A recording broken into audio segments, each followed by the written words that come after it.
There's really no definition for nonviolent suspensions, which might open up some liability in the case of the Board of Education. Am I mistaken in stating that? I don't, first of all, this is not something I would comment on. Okay. Because, this, if you're talking liability and you're talking about, the Jawan situation and that, it's all strictly... It's not directly with the Jawan situation, but the proposal that was presented... You just mentioned him, so that's why I'm only responding. Okay, I just mentioned it because the proposal that was presented was called the Jawan Daniels Resolution Against Nonviolent Suspension. But it doesn't have anything to do with specifically more the future and presenting... But the other thing to take into consideration, that was presented by Citizen Action Group. That wasn't presented by the Board of Education or the superintendent. Right. I'm discussing the response that I am aware of from the school board. Obviously, we have no response on that. Okay. We haven't responded on that at all. All right. Nice dodge. Before we get into comments from speakers tonight, I normally don't comment for the speaker's comment, but I just want to let everybody know. We are the only board that allows speakers in all of Western Europe to come and speak during a business meeting. Nobody else does. Part of the problem we've had, though, is that people want to hijack this meeting and make it a spectacle, make it a side channel. I'm not going to allow that to happen. What we'll do, though, is that if that continues, we'll ask the room to be cleared, and then we'll proceed with our business meeting. So I want to hear what you have to say. I want to listen to what you have to say. I want you to come and stand up at the podium, give us comments, help us while we deliberate policy. But again, this is not mingling in Barnum Baileys. So just want to remind that as we go forward. Please be respectful. A lot has happened in the past 2 months. You, as the Board of Education, have heard the community in meeting after meeting. You have formed committees to address the suspension issue. You have read the Jawan Daniels Student Safety Resolution, and apparently it is in committee, according to Jim McCarthy. I would say that's correct, right? Wonderful. Thank you, Jay, and everybody else. You have even proposed changes last week to make our schools better. And I don't see the resolution on the agenda for this evening. I don't know if you would be able to address that. Maybe perhaps I missed it in the beginning. I'm proud to say thank you, honestly. Thank you for listening to us. Thank you for taking the steps you have taken. This is progress, and it's progress in the right direction. You told us to take it easy. Call us, meet with us. We're approachable people. You must respect us. And we do. Please know that we do. And we're asking you to respect us as well. Now, I'm not going to talk about how many times we've called you to meet with us this week and last week. We know that you're busy and you can't drop everything to talk with us. It's okay. We have been patient. We will continue to be patient. But I'm here today to talk about a serious issue. In the letter I have here, from the Advancement Project, which you have as well, it says that originally your claim that you cannot end out-of-school suspension because it runs contrary to Section 3214 of New York State Education Law. This letter basically, and you said initially your claim was that you couldn't do it because of Section 3214. The law actually gives you, the Board of Education, the authority to set policies regarding conduct and discipline, including suspension. Within parameters set, it allowed the principal the ability to suspend a student. It does give them the ability, it does not give them the ability to override your authority and set the policy. Just to talk about the Advancement Project, I'm going to read from the document here. Advancement Project is a national civil rights organization with particular expertise in the area of school discipline. For over a decade, they have worked with communities across the country to ensure that policies and practices related to school discipline support both student safety and high-quality education opportunities for all students. We've also advised numerous school districts and policymakers on legal and policy issues around school discipline and have helped craft many policies and laws that have been used as models by other jurisdictions.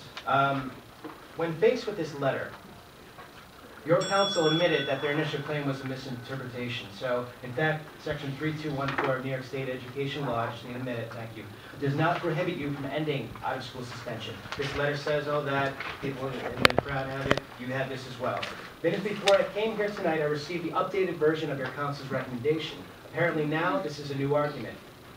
This recommendation, quote, runs contrary to established New York State law and the collective bargaining agreement between the district and the BTF. This was not on the original document. Can we tie it up? We could totally tie it up. First of all, what law, what section? Initially you told me 3214 section of New York State Education Law. Now it's just the New York State law. What I'm asking for tonight, if we could have an answer on this so we can get going on it, is what section what law.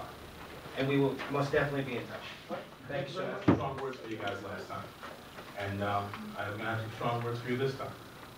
After reading this document, I really did believe that you guys were taking a true effort to try to attempt to adopt some of these policies.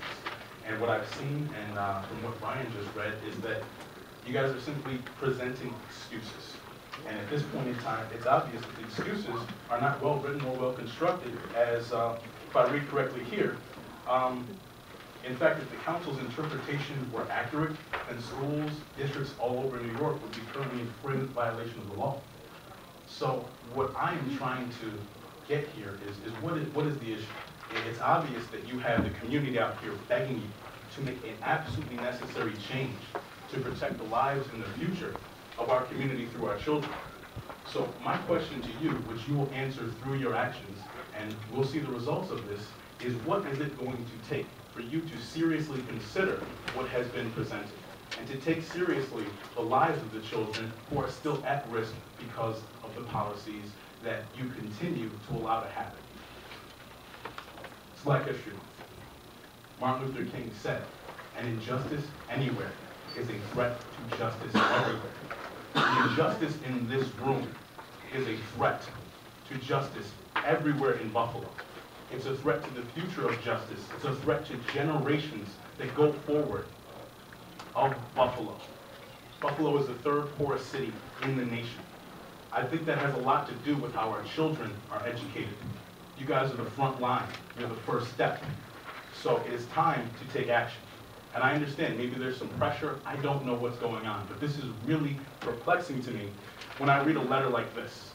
And when I hear people in this community, teachers, people who are involved in the situation, coming here for what now, 20 months, begging for change, and now you adopt it and respond with, well, we can't do that because of the law, when that is obviously false. So can we get an honest answer as to what is really going on here?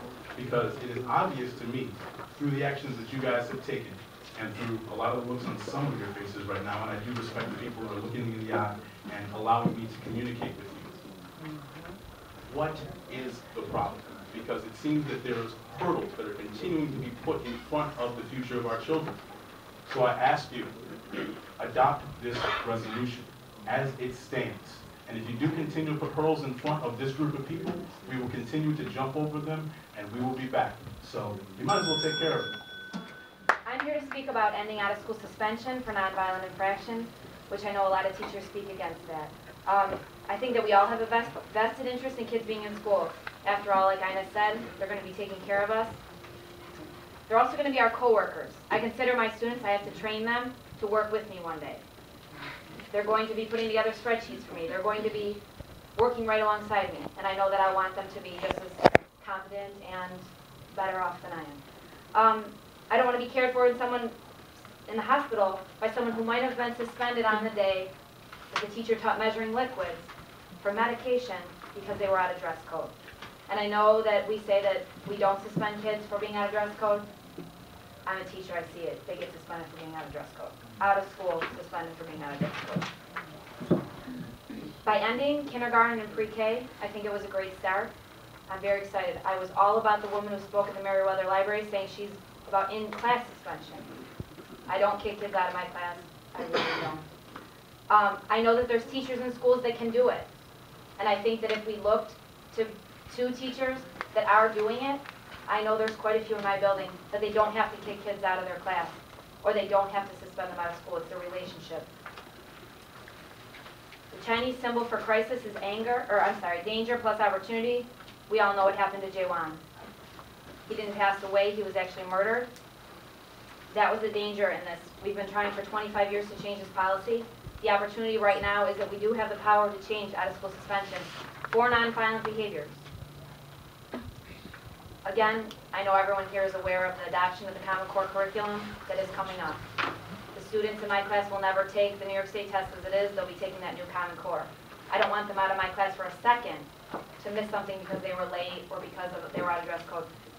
I can't afford to have those test scores low because they missed a whole lesson. I can't afford for them to miss a math lesson. Please end out-of-school suspension for all classes, not just the graduating class of 2024, I had this idea maybe that next year you guys would do pre-K to K and then first, and then that would be pre-K to K first, second. But I just don't want it to take 12 years to end out of school suspension for nonviolent behaviors. As I talked about the fact that there's teachers that are doing this, there's also schools. I spoke at a board meeting about Baker Victory Services. I had an opportunity to work there. They do not suspend kids out of school there. It's just interesting that, again, that they don't have to suspend out, and they're just keeping kids in, and they're educating them in their business. They're trained in therapeutic crisis intervention, PBIS, and I'll end there with, please, end out of school suspension for all classes, not just the class of 2024. Thank you.